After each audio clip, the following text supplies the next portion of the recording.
Mais qu'est-ce que ça veut dire obéir à ses parents? Quel est le cadre qu'Allah m'a fixé? Comment est-ce que je sais si j'obéis à mes parents ou si je leur désobéis? Peut-être que j'ai répondu à mes parents, peut-être que j'élève la voix sur eux, peut-être que je leur crie dessus, peut-être même, wal'iyadhu billahi, à notre époque, il n'y a rien d'étonnant, peut-être même que certains, ils insultent leurs parents, voire même ils lèvent la main sur eux ou ils les frappent. Et on entend parfois, wal'iyadhu billah, des gens qui vont insulter, qui vont tuer leurs parents pour l'héritage. La règle, le cadre, c'est ce verset coranique. Allah Azza wa Jal, il nous dit, et ton Seigneur a décrété n'adorer que lui. Ça, c'est le droit d'Allah sur ses serviteurs. D'adorer Allah et de ne pas lui donner des associés. Et de marquer de la bonté envers les pères et mères. Si l'un d'eux ou tous deux doivent atteindre la vieillesse auprès de toi, si tes parents, ils vont vieillir auprès de toi, ça veut dire quoi? Dans ta maison. Dans ta maison, ça veut dire que tu les mets pas dans une maison de retraite, comme on fait aujourd'hui, où dès que les parents ils sont vieux, on les prend, on les jette dans la maison de retraite, et on vient les voir une fois dans l'année. Et tout le reste de l'année, on s'occupe pas d'eux. Non, Allah il te dit, s'ils atteignent la vieillesse, auprès de toi. Quand tes parents ils sont âgés, ils restent chez toi. Parce que quand tu étais petit, ils t'ont pas envoyé dans une pension, ils t'ont gardé chez eux, et ils sont occupés de toi.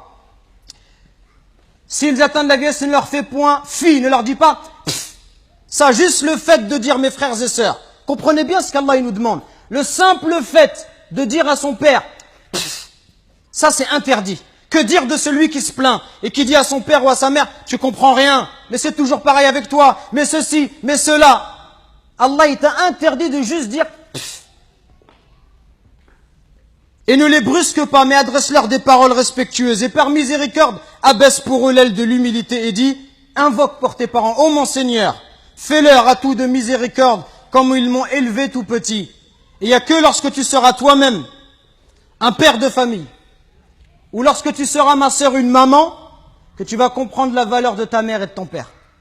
Quand tu vas voir que la mère, pendant 9 mois, elle te porte et elle subit les difficultés.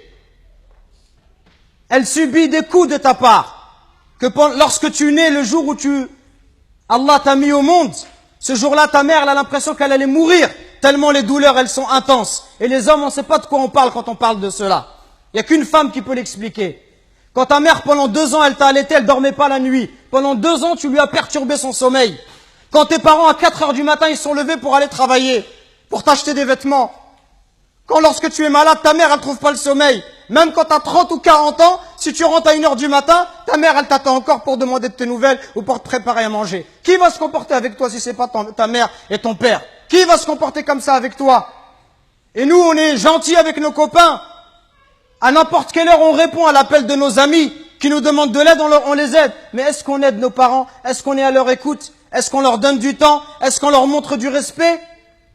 Les anciens, ils disaient, Zayd al-Abidin, le petit-fils de Ali ibn Abi Talib, il disait, on lui disait, toi, t'es quelqu'un de très bon avec tes parents, pourquoi tu manges jamais avec ta mère? Il dit, parce que j'ai peur, si ma mère, elle voit dans l'assiette quelque chose qu'elle a envie de prendre, et si je le prends avant elle, j'ai peur qu'Allah, il compte cela comme la désobéissance. Et il disait rien d'étonnant à cela. Il disait, ceux qui ont vécu avant nous, ils considéraient comme un manque de respect envers les parents que d'habiter au premier étage et que de laisser habiter les parents au rez-de-chaussée. Regardez jusqu'où ça allait. Allahu Akbar.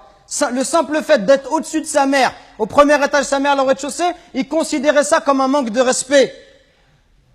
Et d'autres chez les Sahaba, ils disaient, quand il y avait un scorpion qui est rentré dans un trou, il a mis sa main et il s'est fait piquer. On lui dit, pourquoi tu mets ta main alors qu'il y a un scorpion? Il dit, parce que j'ai peur que ce scorpion il sorte et qu'il ne pique ma mère. Regardez le respect. Et regardez aujourd'hui l'attitude des enfants envers les parents. Regardez ne serait-ce que le regard, les yeux. Wallahi mes frères, si nos parents ils invoquent contre nous, wallahi c'est pour nous le malheur dans la vie d'ici-bas et dans celle de l'au-delà. Allah Azza wa Jal, par l'intermédiaire du prophète alayhi salatu wassalam, il nous dit qu'Allah il a interdit le paradis. Interdit le paradis à celui qui désobéit à ses parents. Donc attention mes frères, à ne pas causer du tort à nos parents, à ne pas leur manquer de respect, mais soyons plutôt à leur écoute, soyons plutôt bons, miséricordieux pour eux. Et ceux qui doivent le plus profiter de notre générosité, de notre douceur, notre bonté, notre bon comportement, les premiers à profiter de cela, ça doit être nos parents. Parce que viendra un jour où ils vont partir, Et le jour où ils vont partir, tu vas regretter. Et tu vas dire, ah, si je pouvais encore faire du khair à mon père, si je pouvais encore faire du khair à ma mère. Nous récoltons vos dons pour la construction d'une nouvelle mosquée à Longjumeau. Walillahi alhamd. Barakallahu fikum. Qu'Allah il accepte ces dons de votre part. Et continuons, Inch'Allah. Et bi'idhnillah, dans pas longtemps, on espère avoir de bonnes nouvelles. Qumu ila salatikum yarhamni wa yarhamkumullah.